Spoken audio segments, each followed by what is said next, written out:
우리 팔복의 말씀을 계속 나누고 있었습니다. 오늘 팔복의 마지막 말씀인 의를 위하여 박해를 받은 자, 거기에 대해서 우리는 천국에 다다르는 복을 받는 사람이 됩니다 하는 말씀을 같이 나누게 됩니다.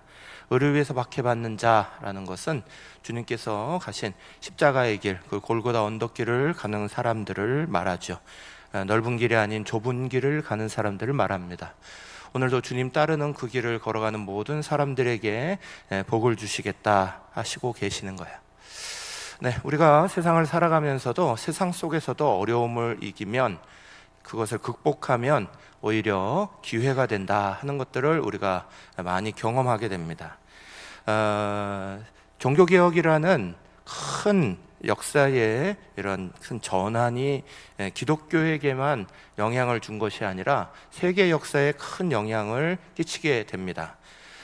그것으로 말미암아 인쇄술이 발달한, 그래서 세계에 이런 책 서적들이 이제 보편화되고 이런 일들이 큰 세계적인 역사를 만들었습니다. 그것뿐만 아니라 프랑스의 종교개혁가였던 칼빈이 그 칼빈이 프랑스에서 이제 박해를 심하게 받게 되니까 옆에 나라로 옮겨가게 돼요. 그래서 그 옮겨간 그 자리에가 스위스였습니다. 그 스위스에 가서 스위스 사람들 속에서 이 칼빈이 제네바 시장이 돼요.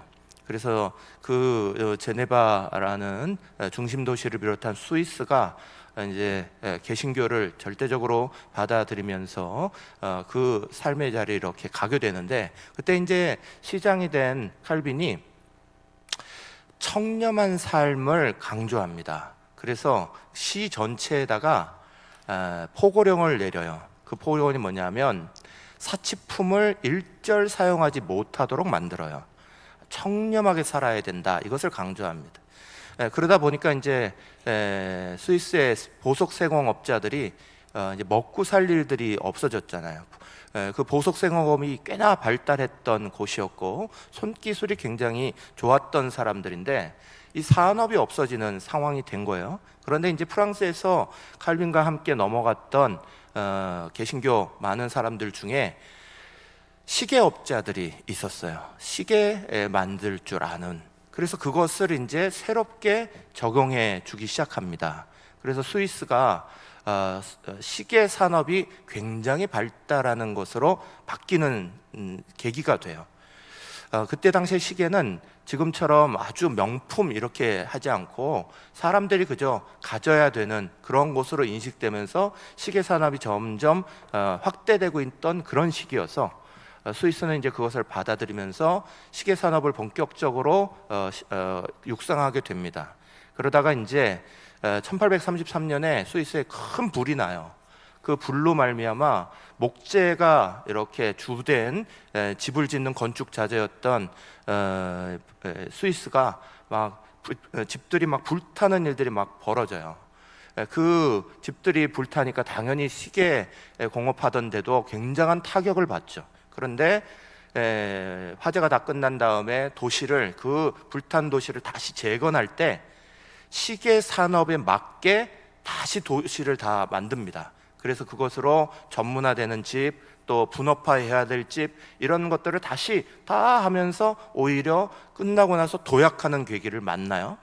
그러나 1970년에 이제 일본이 전자시계를 개발하면서 전 세계 시계 시장이 요동치게 됩니다. 그래서 스위스 시계 산업이 무너질 줄 알았는데 그때 또 스위스에서 그 위기를 굉장한 혁신의 기회로 만들어요.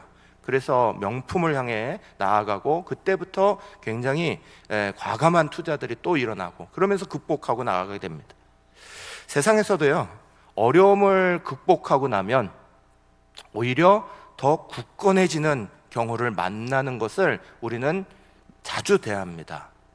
그래서 전화위복이라는 말도 있고 위기가 곧 기회다, 이런 말도 우리는 종종 듣는 거예요. 그것이 세상에서의만 이야기가 아니죠. 신앙은 더더욱 그렇습니다. 신앙은 더더욱 어려움을 만나고 힘든 일을 만나면 그곳에서 무너지는 게 아니라 그것을 통하여 더 성장하게 되고 하나님 나라를 더 적극적으로 보게 되는 복을 받게 되는 거예요. 오늘 마태복음 5장 10절에서는 바로 이 말씀을 우리 가운데 하시는 거예요. 함께 말씀을 같이 읽겠습니다. 의를 위하여 박해를 받은 자는 복이 있나니 천국이 그들의 것임이라. 아멘. 의를 위하여 박해를 받은 자는 복이 있나니 천국이 그들의 것임이라 그러셨어요. 팔복의 말씀, 오늘 마지막 말씀은 의를 위한 박해를 받은 것에 대한 이야기입니다. 팔복의 말씀은 심령이 가난한 자로부터 시작됐습니다. 그런데 심령이 가난한 자가 받는 복이 천국이 그들의 것이며로 시작했어요. 그런데 마지막 8번째 복도 천국이 그들의 것임이라 라고 끝냅니다. 다시 말해서 천국에서부터 천국으로 가는 거예요. 앞에 심령이 가난한 자는 천국을 받아들이면, 심령이 가난하여 예수 그리스도를 영접하고 받아들이면서 천국을 소망하는 것으로부터 신앙의 여정이 출발한다는 걸 말하는 거예요. 천국을 소망하면서부터 신앙의 여정을 출발해서 그 사이에 주님 말씀대로 우리 가운데 지킬 거 지키면서 결국은 천국에 다다를 때까지, 때로는 우리가 핍박도 받고 어려움도 당하고 괴로움 겪어도 그 천국에 다다를 때까지 신앙의 여정을 끝까지 달려가는 것을 팔복이 말씀하고 있는 거예요.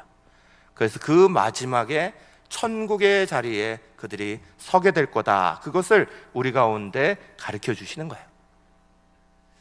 오늘 본문의 말씀 11절과 12절 상반절은 우리 가운데 이것을 더 분명하게 말씀합니다.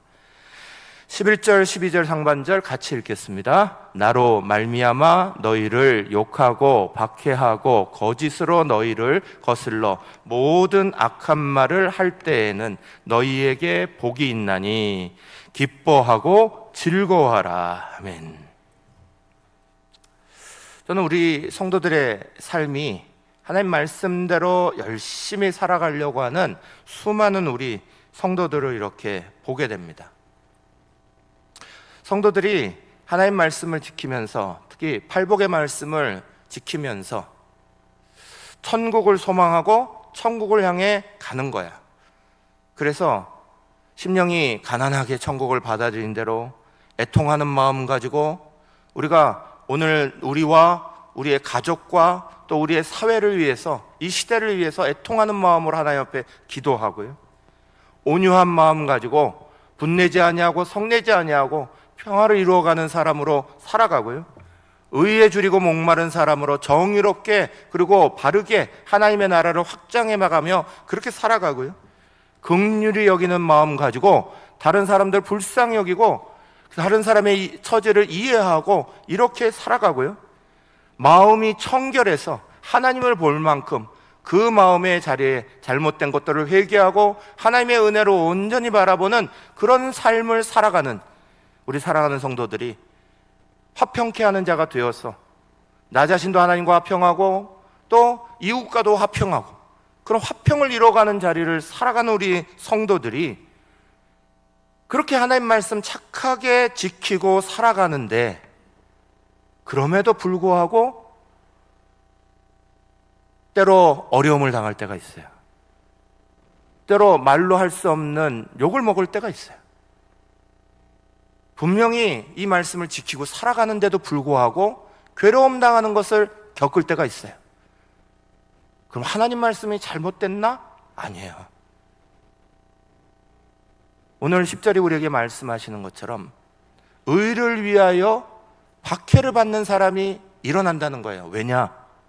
오늘 우리의 삶이 이 팔복의 말씀을 다 지키고 하나님의 계명을 지켜가는 건 하나님이 기뻐하시는 일이에요. 그런데 하나님이 기뻐하시면 사단은 싫어해요. 하나님이 기뻐하는 일을 하면 할수록 사단은 거기에 대해서 굉장히 싫어해요. 사단은 오늘 우리가 살아가는 자리에 하나님의 영광을 드러내려고 애쓰면 애쓸수록 그 사람들을 시험하기를 바래요. 그리고 시험거리를 던져요. 그래서 성경은 우리 가운데 분명히 가르쳐요. 우리의 삶이 한순간 한순간이 다 영적인 삶이라는 걸 가르쳐요. 그러면서 오늘 말씀에 나와 있지 않지만 에베소서 6장 12절 상반절에 보면 우리의 씨름은 혈과 육에 대한 것이 아니라고 분명히 얘기해요. 나를 잘못하게 하는 사람에 대한 게 아니라는 거예요. 그 사람이 그러는 게 아니라 오히려 영적 싸움이라는 거예요. 공중권세 잡은 사람들과의 사단 마귀와의 싸움이 우리 안에는 늘 있다는 거예요. 사랑하는 여러분, 우리는 절대 이걸 잊어버리면 안 됩니다. 첫 천국에 이를 때까지, 천성문으로 향해 갈 때까지 우리의 삶에는 내가 하나님 말씀을 다 지키고 살았는데, 하나님을 향하여 열심을 가지고 믿음 생활을 했는데 왜 어려움이 있어요? 왜 괴로움이 있어요가 아니에요. 그렇기 때문에 사단 마귀는 계속 시험 던지는 경우가 많아요. 넘어뜨리려 하는 경우가 많은 거예요. 그걸 이해하지 못하면 우리는 믿음으로 끝까지 저천성문을 살아가지 못합니다. 사단은 그저 우리가 편하게 사는 거 되게 좋아해요. 아무것도 안 하는 거 좋아해요. 믿음으로 안 살기를 좋아해요. 하나님의 계명 안 지키는 거 좋아해요. 그러나 우리가 그걸 지키면 지킬수록 영적 싸움이 우리 안에는 늘 있다는 거예요. 그래서 그 믿음으로 살아가는 사람들에 대해서 히브리서 11장 8절 상반절에 보면 이런 사람은 세상이 감당하지 못하느니라 그러면서 세상의 말씀에 기록해놨어요. 믿음으로 살아가는 사람은 세상이 감당하지 못한다 그랬어요. 어쩔 수 없는 어려움들이 일어나요. 그래서 그때 약해지지 말고 베드로전서 4장 13절 14절은 말씀하시기를 오히려 너희가 그리스도의 고난에 참여하는 것으로 즐거워하라. 이는 그의 영광에 나타나실 때에 너희로 즐거워하고 기뻐하게 하려 함이라. 너희가 그리스도의 이름으로 치욕을 당하면 복 있는 자로다. 영광의 영 곧 하나님의 영이 너희 위에 계심이라. 아멘. 한 신학생이 군대에 갔습니다. 자대 배치 받으려고 훈련을 열심히 하는 가운데 중대장이 들어왔어요. 내무반에서 막 훈련을 막 받는 그 중에 중대장은 정말 하늘 같은 사람이죠. 그 사람이 딱 들어와서 말했습니다. 이번 일요일에 교회 가는 사람 손들어. 신학생의 손을 번쩍 들고 자리에서 일어났습니다. 그 중대장이 그날 얼차례를 심하게 줬어요. 그리고 나서 정말 여러 사람이 있는데 막 여러 가지로 수모를 줬어요. 그런데 이 친구가 그래도 가겠어? 하는데 가겠습니다. 그럽니다. 그랬더니 중대장이 그 내무반 전체를 보면서 한마디 하고 나갔어요. 앞으로 제대할 때까지 얘만 주일에 일요일에 교회 간다. 얘만 진짜 예수 믿는 사람이기 때문이야. 그러고 갔다는 거예요. 사랑하는 여러분, 요즘에 저는 저희 성도들의 모습을 보면 너무 마음이 아파요. 불쌍해서 죽겠어요. 너무너무 착하게 사는 우리 성도들인데 도대체 우리 예수 믿는 성도들이 얼마나 착하게 사는지 남 해코지 안 하고 남 잘 되도록 도와주려고 애쓰고 말씀 지키며 사랑하려고 애쓰고 그런데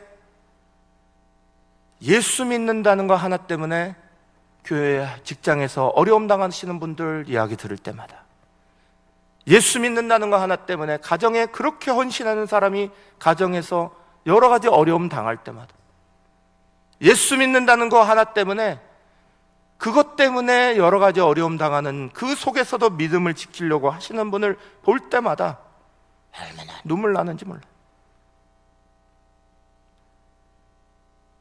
뭘 잘못하는 게 있어요? 교회 나와서 기도하는 거 그 기도의 80, 90%는 내 가족 잘 되게 해주세요. 정말 내 가족 잘 되는 게 복입니다. 아이들 잘 되게 해주세요. 남편 잘 되게 해주세요. 사업 잘 되게 해주세요. 건강 주세요. 그게 8, 90%예요.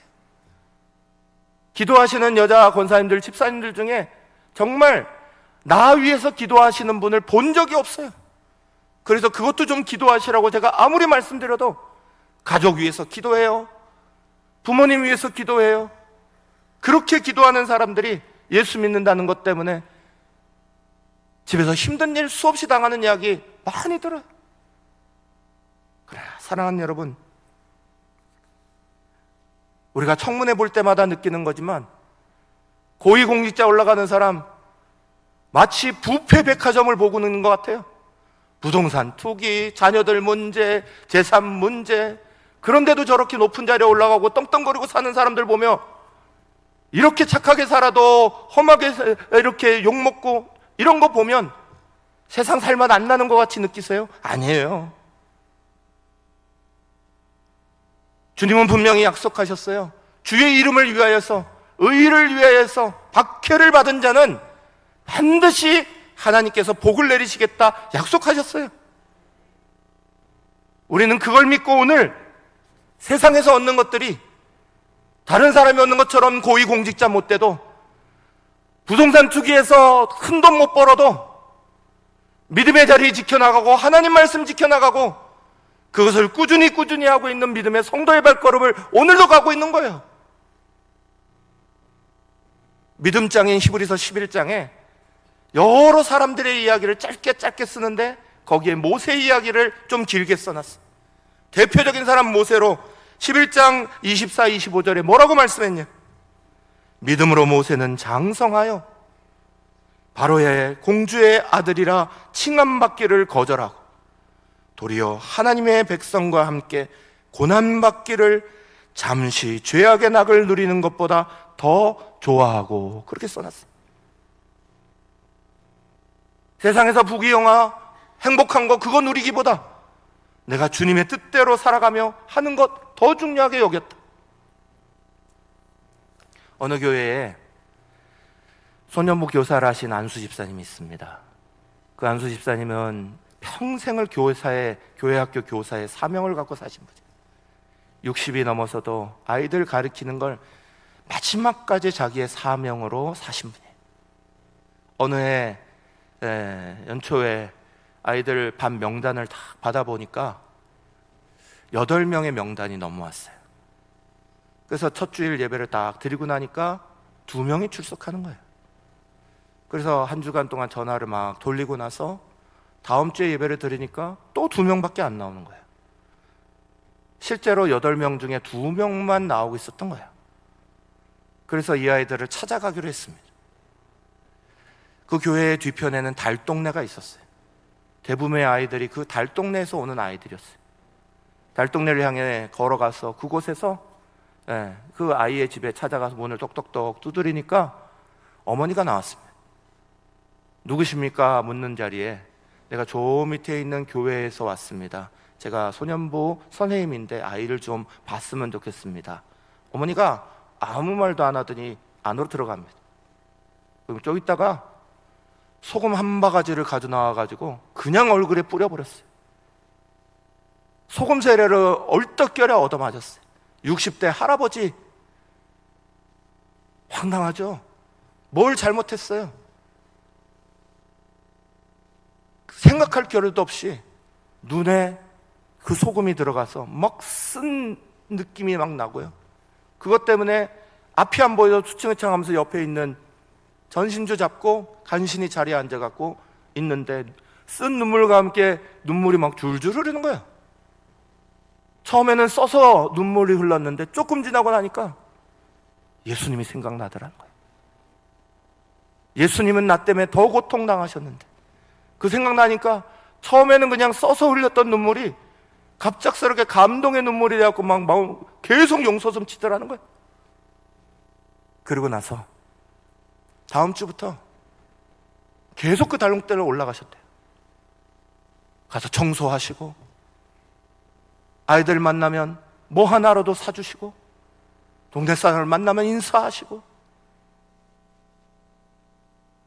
연말이 돼서 이분이 2명 나오던 그 반이 28명 나오는 반이 돼서 최우수 반으로 선정되셨다는 거예요. 그리고 이 간증을 하신 거예요. 예수 믿고 살아가는 거 착하게 살길 원하는 거지, 바르게 살길 원하는 거지, 뭐 잘못하는 일이 있어요? 세상에 뭘 나쁜 짓을 하겠다는 거예요? 아니죠. 그러나 몰라주는 사람 많아요.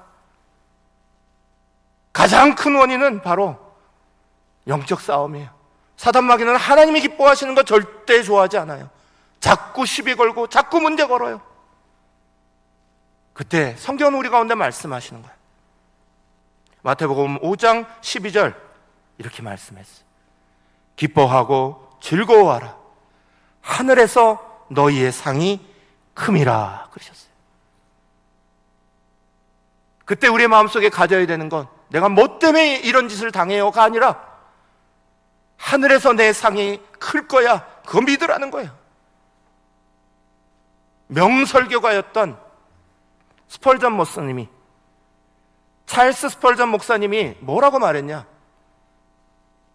천국에서 면류관을 받는 사람들 치고 땅에서 가시관을 받지 않은 사람이 없다 그랬어요.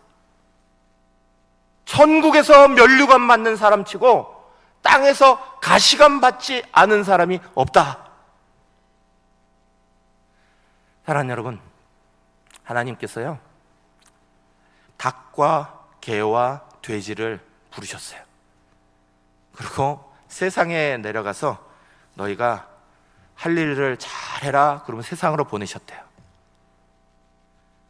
닭이 딱 내려와 보니까 사람들이 되게 게으른 것 같다라는 거예요. 그래갖고 새벽마다 꺾여 하면서 사람들을 열심히 깨웠대요. 하나님이 야, 너 되게 잘했다 칭찬하시면서 닭한테 닭벼슬을 주셨대요. 그래서 닭한테 벼슬이 생긴 거예요. 개가 세상에 내려와 보니까 도둑이 많아. 그래서 보는 대로 망망망망 짖어댄 거야. 도둑을 쫓아버렸대요. 그랬더니 하나님이 칭찬하시며 불러가지고 다리 하나를 더 붙여주셨다는 거예요. 개가 원래 다리가 3개였대요.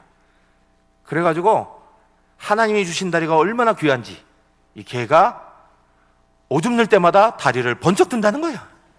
하나님이 주신 다리 젖으면 안 되니까. 돼지가 세상에 내려왔어요. 세상을 아무리 둘러봐도 할 일이 없는 것 같아요. 아무것도 할 일이 없어. 그래가지고 먹고 놀고 뒹굴었다는 거예요.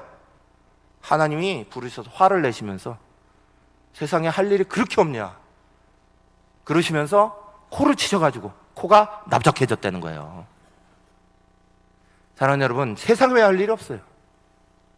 예수 믿으면서 왜 할 일이 없어요? 하다못해 웨슬리라는 분은 기도로 세계를 경영한다고 그랬어요. 건강이 안 좋으면 교회 나올 때까지 안 되면 기도로라도 하나님 앞에 길을 열어야죠. 우리의 길이 왜 할 게 없어요? 그런데도 우리는 하나님의 은혜의 역사들을 바라보지 못하고요, 그저 내 몸 편한 거만 쫓아가려는 거예요. 사랑하는 여러분, 주님 부르실 때까지 우리는 사명이 있어요. 저천성에 이를 때까지 우리는 어려움 당하고 괴로움 당하도 그것을 넘어가면서 주의 나라까지 가는 거예요. 그래서 야고보서 1장 12절은 이렇게 말씀했어요.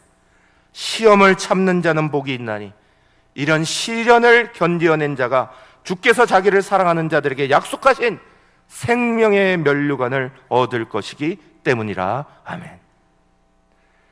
계시록 14장 12절 13절도 증거예요. 저는 이 말씀을 믿음으로 잘 살아간 성도들 그 장례식장에서 이 말씀을 같이 사용하는 경우가 많아요. 여러분 한번 같이 읽어보실까요? 성도들의 인내가 여기 있나니 그들은 하나님의 계명과 예수에 대한 믿음을 지키는 자니라.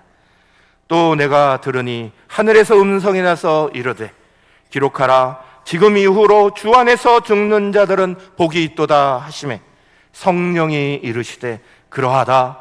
그들이 수고를 그치고 쉬리니 이제 그들의 행한 일이 따름이라 하시더라. 아멘. 마지막 저천성에 도착할 때까지 우리가 예수 믿고 천성을 바라보며 천국을 바라보며 소망하며 시작해서 화평을 전하는 자, 애통하는 자, 정결한 자, 하나님 말씀 지켜가며 그렇게 선하게 살려고 해도 의를 위하여 핍박당하는 일이 우리가 원하는 자의에 의해서건 원하지 않는 타의에 의해서건 우리 가운데 돌아올지라도 그 자리 끝까지 저천성 당하도록 끝까지 가려는 자에게 주님께서 이렇게 간증하신 거예요. 말씀하신 거예요. 성도들의 인내가 여기 있나니 그들은 하나님의 계명과 예수에 대한 믿음을 지킨 자들이니라. 사랑하는 여러분, 1세기 전만 해도 원웨이 미셔너리라는 선교회가 있었어요. 그건 편도 선교사들이라는 뜻이죠. 선교지 나갈 때 왕복표를 끊지 않는다 해서 원웨이 미셔너리들이에요. 가면 죽을 거 알고 가는 거예요. 죽어서 오겠다라고 간 사람들이라는 거예요. 밀른이라는 분이 있었어요. 남태평양 어느 섬에 선교를 나갑니다. 갈 때 표 한 장 끊고 주변 이들에게 다 작별 인사하고 그리고 자기 관을 짜서 들어갔어요. 왜냐하면 그 섬에 들어갔던 모든 선교사들이 원주민들에 의해서 다 죽임당했어요. 그거 알고도 들어갑니다. 그리고 거기서 35년 동안을 그들을 섬기며 살게 돼요.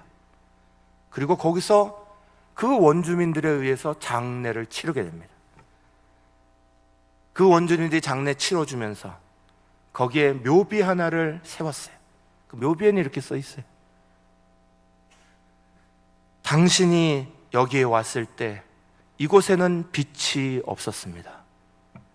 그러나 이제 당신이 떠난 지금은 이곳에 어두움이 없습니다. 얼마나 복 있는 삶이에요. 사랑하는 여러분, 한국교회 오늘 우리의 모든 한국의 성도들은 선교사님들에게 빚을 어마어마하게 졌어요. 수많은 선교사님들이 여기에 왔어요. 그 선교사님들 중에 여자 선교사님 로제타 홀 선교사님이라고 계세요. 그분은 의대를 졸업한 의사였어요. 인턴 과정을 맨하탄의 빈민촌에서 하다가 거기에서 감리교 잡지를 보고 도전을 받았어요. 그 감리교 잡지에 마운트 홀리오크 여자 신학교라는 미국 최초로 여자 대학을 만든 메리 라이언이라는 분의 글이 씌워져 있었어요. 그때 이 글의 내용이 이거예요. 아무도 가려하지 않는 곳에서 아무도 하지 않는 일을 하라. 이 말에 도전받고 아무도 가지 않으려는 곳으로 가겠다고 선교부에 신청합니다. 자기는 처음에 중국을 가려고 마음먹었는데 갑자기 선교부에서 조선이라는 나라를 가라고 그린 거예요. 근데 그 조선이라는 말을 듣자마자 첫사랑이 생겨버렸대요. 너무너무 사랑스러웠대요.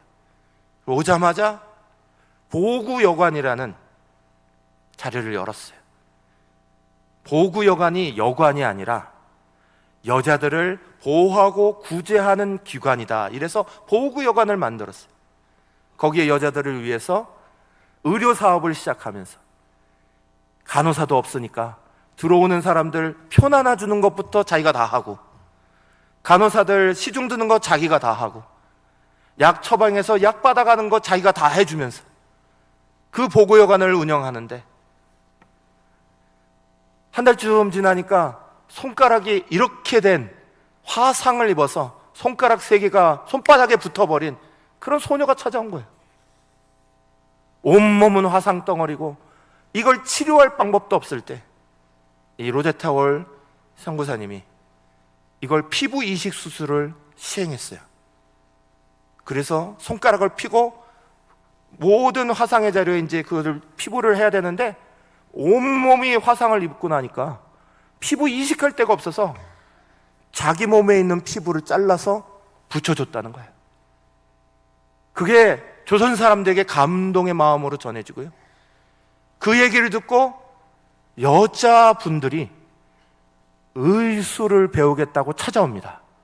그래서 처음으로 우리나라에 여자 의사들을, 여성 의료인을 만들어내는 조선 여자의학 강습소를 열어요.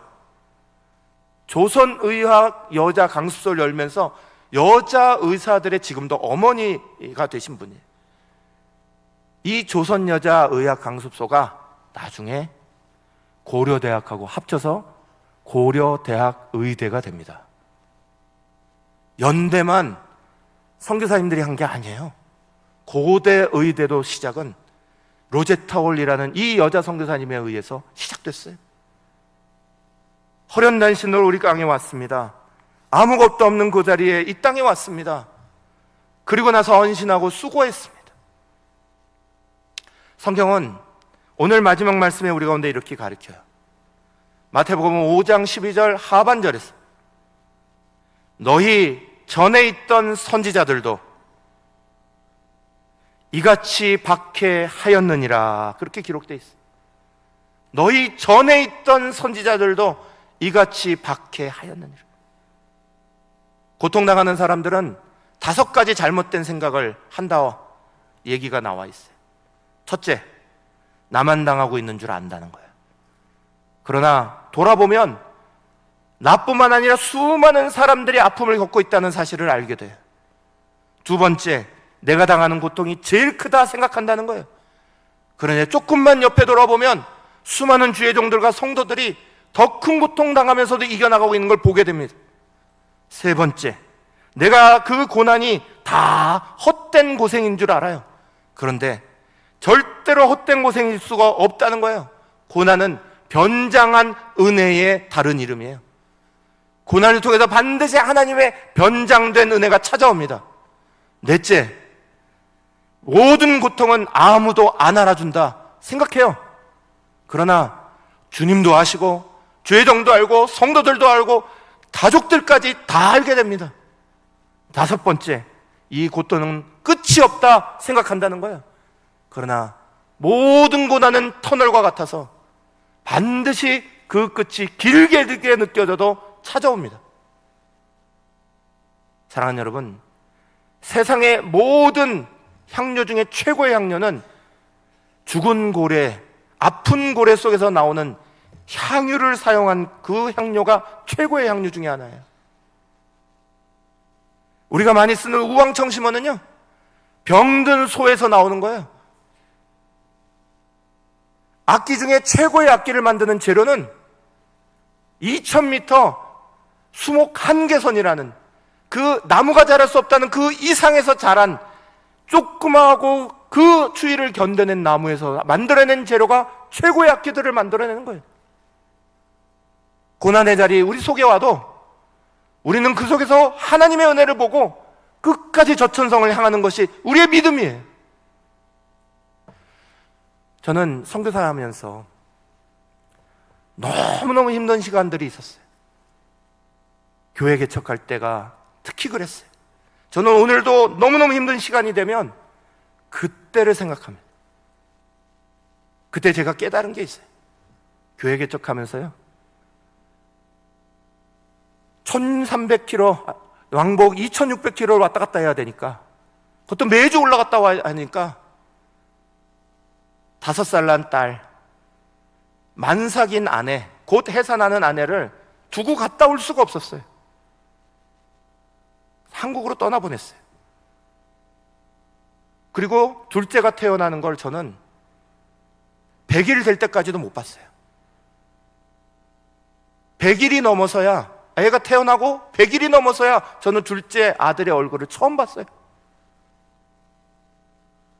교회 개척하면서 혼자 남아서 그거 할 때 연말 들어가니까 얼마나 보고 싶고 그립고, 그러면서 마음속에 아무도 모르는 이 카자흐 땅에 혼자 버려진 것 같았어요. 나 혼자 여기 버려졌구나 하는 생각이 얼마나 외롭게 만들었는지 몰라요. 저희 전에 단계팀 갔을 때 제가 국경 끝에 있는 제일 한국과 가까운 땅까지 200km가 넘는 것을 거길 한겨울에 제가 찾아갔던 이야기를 해줬어요. 거기서 한국 바라보면 얼마나 외로웠는지, 여보 여보 하면서 그 한국 제일 가까운 땅 끝에서 얼마나 부르짖었는지 몰라요. 그 외로움 끝에 하나님이 저한테 말씀하신 게 있어요. 나의 하나님, 나의 하나님, 어찌하여 나를 버리시나이까. 주님 십자가에서 그렇게 외치신 거 저 거기서 알았어요. 내가 외롭다 외롭다 하는데 나의 하나님, 나의 하나님, 어찌하여 나를 버리십니까? 주님이 그렇게 부르짖으며 외로워하셨어요. 저는 그 기억을 지금도 잊지 않아요.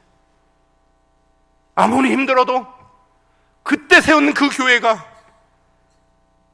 지금도 수많은 교회가 폐쇄당하고 없어지는 그 카작 땅에 아직도 남아서 저 이후에도 3명의 목사들을 세우고 저는 이곳에 와서 여러분들과 함께 이렇게 행복하게 목회생활하고 신앙생활하고 있는 거예요. 사랑하는 여러분, 저천성 주님의 나라 갈 때까지 우리는 수많은 위기를 만나는 거예요. 그러나 낙심하지 마세요. 절망하지 마세요. 의를 위해 수고하기 때문에 당하지 않아도 되는 것 같은 말 듣는다고 내가 그거 하러 이거 하느냐 생각하지 마세요. 사단이 미워하면 미워할수록 하나님이 기뻐하시는 일을 내가 제대로 하고 있는 거예요. 하나님의 영광을 위하여 그 천성에 달할 때까지는 우리의 가는 길이 팔복에 말씀하신 것처럼 겉을 지키고 걸어가는, 그래서 거기에 저 천성에 다다르는 것이 우리의 자리인 줄 오늘도 믿으시고 힘내십시다. 이겨나가십시다. 어려움 속에서도 믿음 지켜나갑시다. 하나님의 은혜가 성도들과 함께 하시기를 간절히 축원합니다. 1분간 같이 기도합시다.